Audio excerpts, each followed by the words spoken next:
nervous. I need to like embody Zoella. Like, hi guys, it's just like me and my Q&A. God, my hair looks a bit flat, doesn't it? Hi everyone, welcome back. My name is Martina. Welcome back to my channel. If you're new here, hello. I'm new here as well. Me and my little nervous butt are going to answer a few questions. Gonna have a little chat. It's probably gonna be quite a long one. So make yourself a cup of tea like I have here. I hope you enjoy. On my Instagram, I am quite vocal about struggling previously with an eating disorder and my journey as a 22-year-old living with IBS. There's going to be a few questions about that, and I just want to say now that if you have suffered with an eating disorder or if you still feel like you are suffering, please seek professional help. My purpose for talking about these topics is simply to raise awareness, to know that the people that are struggling aren't suffering in silence, that there is light at the end of the tunnel, that I and we as a collective can hopefully create a safe space and a safe community to be vulnerable and to know that there is so much strength in vulnerability. I thought I would just put that out there, and without further ado, so the basics. So my name is Martyna. I am Polish, I am 22, I am living in London. I moved to the UK when I was 9. I spoke no English at all. I lived in Bristol with my family until the age of 18, and for the past, well, 5 years this year, I would have been living in London. Fuck, 5 years have I been here. I moved to London those 5 years ago to start at a music university, and I am actually a singer. I finished my degree last year in 2020. I did a songwriting degree, so I am a songwriter. I have a band. We're recording in the studio. Obviously, Miss Rona has made things very difficult. However, I'm trusting divine timing and I'm trusting everything that's happening right now. And I'm freaking so excited about it. That's still the thing that I want to do. Like, I really feel like that's where I belong. It sounds ridiculous. Like, I know it sounds a bit silly, but like it really does. Like, I really feel like I belong on stage and singing and creating songs. But I also feel very, very, very strongly, and it's such a personal matter to me, to raise awareness about eating disorders, as well as gut health issues and the taboos that freaking surround both. Like, I really, really, really want to fight for that. Make the world a more giggly place. That's honestly, can we get that on a t-shirt? I think that kind of covers it. I'm quite tall. I don't know if that's a fact. It is a fact. I am quite tall. I'm 5'10.5". Not quite 5'11", but I'm 5'10.5". Okay, so I have my questions written out here because I'm recording on my phone, because when there is a will, there is a way. First question, what the fuck is IBS? Now, let me just get 2 of my lovely copies that I have received from our general practitioner, my lovely GP. This is a printout from the NHS website. I can just say, I would have put my hand up, I'm not a professional, not a dietitian, no, not a nutritionist. Everything that I know is from other professionals. I will be actually referring to texts like these because I don't want to spread any misinformation, because there is just too much. IBS is a common functional disorder of the gut. A functional disorder means there is no problem with the function of the part of the body, but there is no abnormality in the structure. So, in IBS, the function of the gut is upset, but all the forms of the gut look normal, even when looked under a microscope. IBS causes various symptoms listed below, which I'll get to, and up to 1 in 5 people in the UK develop IBS at some stage of their life. IBS can affect anyone at any age, but it most commonly first develops in young adults. IBS is slightly more common in women as it is in men than it is in men. Oh, I'm not doing it again. IBS is basically a gut syndrome. It's not a official disease per se. It's not IBD, which is Crohn's disease. IBS is diagnosed mainly through symptoms. Of course, because a lot of the symptoms overlap with kind of more serious stuff like IBD or other kind of cancers or just other general health issues and gut health issues. It's very, very, very important if anyone thinks that they may have IBS or it sounds like it could be something and that they could have when you go to the GP. I've struggled with this a lot myself, but you really have to make sure that you get certain blood tests done to make sure that you're not celiac. You know, make sure they do a stool sample just to be able to exclude some of those serious illnesses. IBS is very, very personal. Every gut is different. Every gut went through different experiences of their life. There isn't a very defined cause for why IBS is a thing or what causes IBS. So there's a lot of evidence to support some causes, but of course everybody is different and everyone's IBS is so different. Next question is, how do you stay so positive? Now, I drink lemon water every morning. Fuck no, let's not do that. I mean, do whatever you want, but that's not why I stay positive. But I know there's someone out there that has said that. I just, like, life is just so much lighter when you're a bit goofier. And I don't mean obviously in all situations, like blah, blah, blah, blah, blah. Oh my God, hi Bella. She's like, Mum, I'm licking my butthole. God, I don't want to, like, how do you stay so positive and then like make it depressing? I've been in dark places before and it felt so heavy to be happy, and it just took a lot of years and a lot of like inner work to face those facts, face those truths, and kind of fucking come out the other end like wobbling about. Yeah, I think I stay so positive because I think that's the only way that I can truly enjoy life. I've been on the other side, it's not fun. I have since developed coping techniques and different tools that I can use to deal with things and deal with situations. And I've really learned, I think that's my Gemini, but I really learned to give myself advice and work with myself through things, literally as if I am like speaking and then I answer myself as like my higher self. I know that sounds a bit mad. That's just how I deal with things. I literally will journal like I feel so alone. Fuck. You know, but I'll be like, feeling a bit lonely these days and you know, and then I will be like, you have wonderful friends.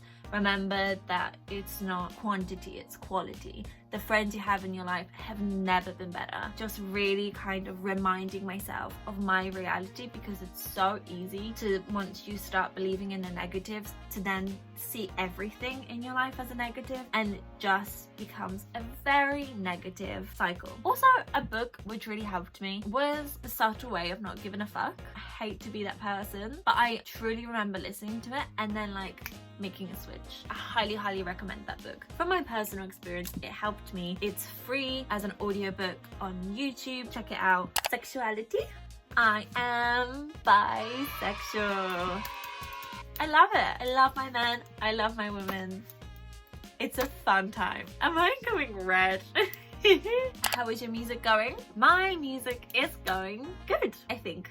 No, it's going really well. It's a long process, and it's a process that I really want to get right in my head. If I'm taking the first step, like, there is then no stopping me. That's just my personal opinion. If I'm gonna put out a single, you're also gonna get an album. I don't want it to be just a thing I tick off my bucket list. Like, that's the career that I want to be in. And most importantly, there is no rush. But this year, since 2021, we actually haven't been at the studio once, and it's really been getting me down in the dumps.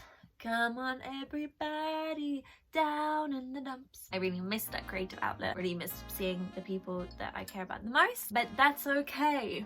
My time will come, our time will come. I'd also hate hyping shit up because it's really gonna be a while. Yeah, if you're curious, then there you go, here's your answer.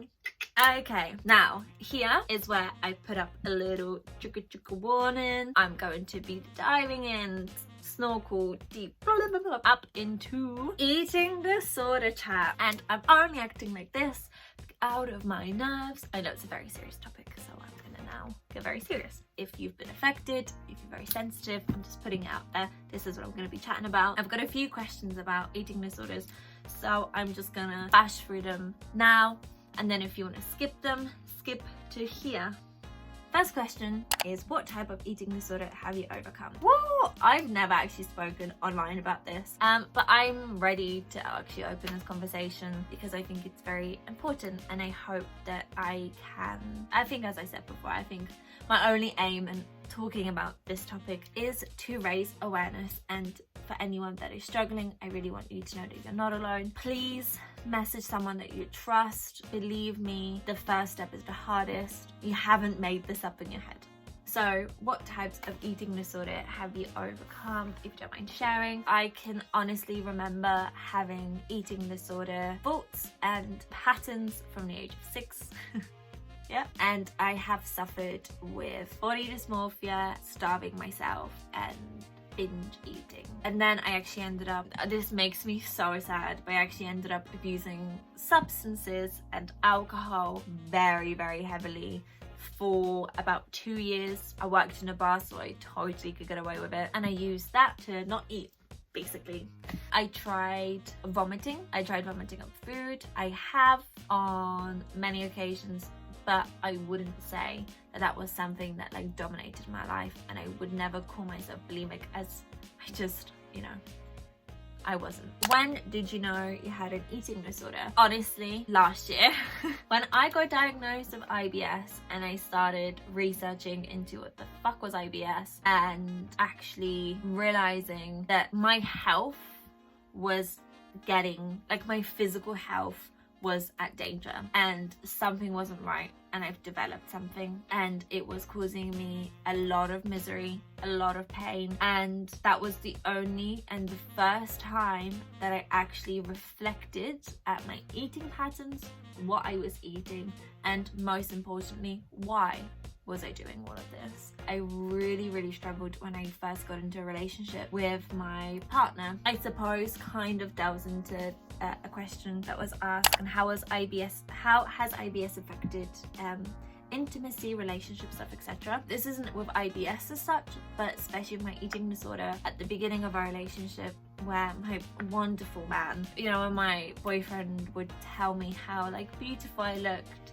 I was like, no, I'm not believing it. By him, I actually remember I wrote all of this in my notes on my phone.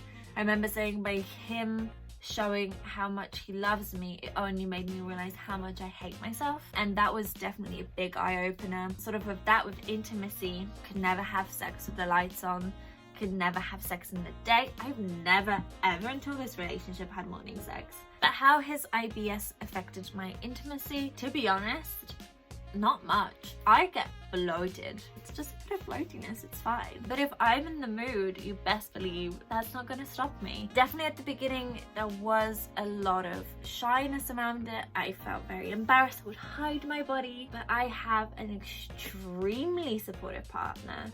And he just really worked with me to help me to become comfortable within my own body and with myself. Next question is, how did you and your boyfriend meet? You guys are so cute. First of all, thank you very much. And me and my boyfriend actually met at the bar that I mentioned. We both worked at a venue in Camden.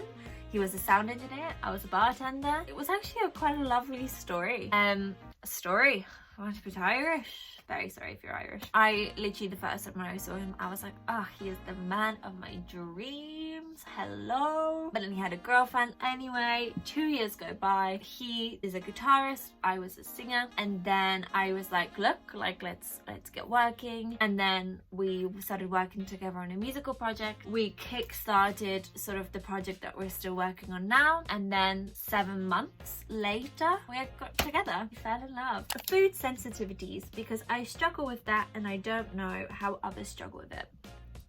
I'm your girl. Because of my IBS, my stomach is sensitive to chickpeas, strawberries, gluten, lactose, coffee. Really can't have coffee, which makes me so sad. What else? Oh yeah, and really high sugary drinks or foods, anything with like glucose syrup or fructose syrup. Ugh.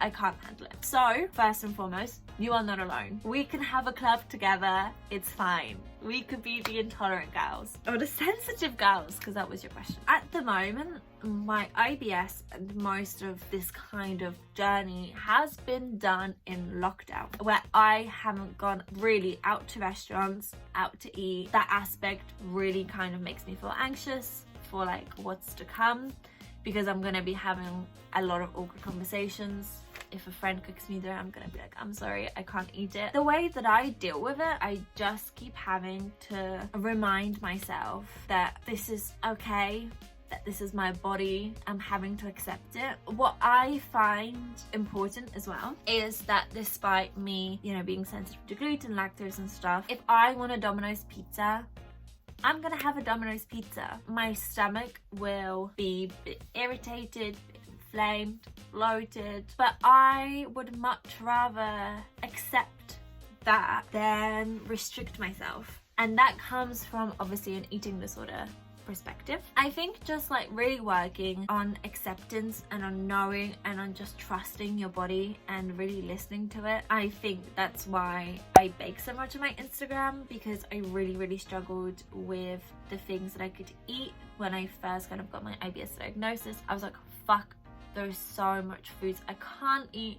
To then I was like, okay, what can I do to still eat those foods and still enjoy those foods for my tummy? And I kind of like went on this like little adventure thing, and then I was getting quite good at it, so I started posting some recipes on it. We could be sensitive pals, you're not alone. Those things can get better. Make sure that you're getting professional help, that you're speaking with a nutritionist or a dietitian, and it's a wonderful quirk that it adds.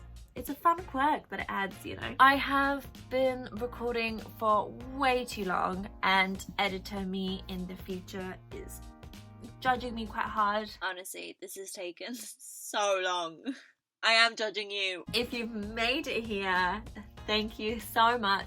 Check out my Instagram, I post there all the time. And yeah, I hope you have a wonderful day. Bye!